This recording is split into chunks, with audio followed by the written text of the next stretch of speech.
கிறிஸ்துவில் பிரியமானவர்களே, ஆண்டவராகிய இயேசு கிறிஸ்துவின் நாமத்தில் நான் உங்களை வாழ்த்துகிறேன்.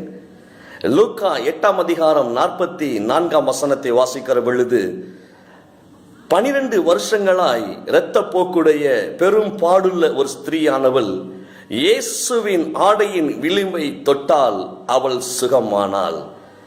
மருத்துவர்கள் கைவிட்டார்கள்.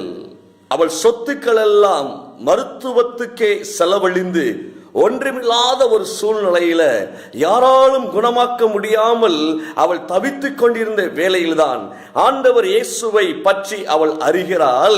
எப்படியாவது எனக்கு ஆண்டவர் சுகம் கொடுப்பார் என்று சொல்லி அவருக்கு பின்பதாக வந்து ஆடையின் விளிம்பை அவள் தொடுகிறாள். எனக்கு அருமையானவர்களே, ஆண்டவர் இயேசு கிறிஸ்துவை உங்களுடைய இருதயத்தில் உள்ள நினைவுகளினாலே தொடுவதற்கு இன்றைக்கு நீங்கள் பழகி கொள்ள வேண்டும்.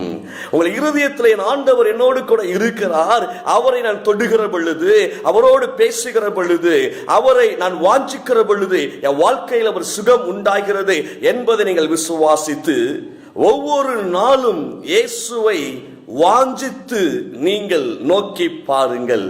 நிச்சயமாய் அவர் உங்களோடு இருக்கிறார். அவர் நம்மோட கூட இன்றைக்கும் இருக்கிறவராகவே இருக்கிறபடியினாலே ஒரு அற்புதம் நமக்கு நிச்சயம் உண்டாகும்.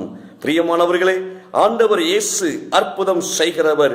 இன்றைக்கு உங்கள் வாழ்க்கையிலே பெரிய அற்புதங்களை அவர் நிச்சயமாய் செய்வார். நீங்கள் பயப்படாதிருங்கள். ஆண்டவர் உங்களை ஆசீர்வதிப்பாராக. ஆமென்.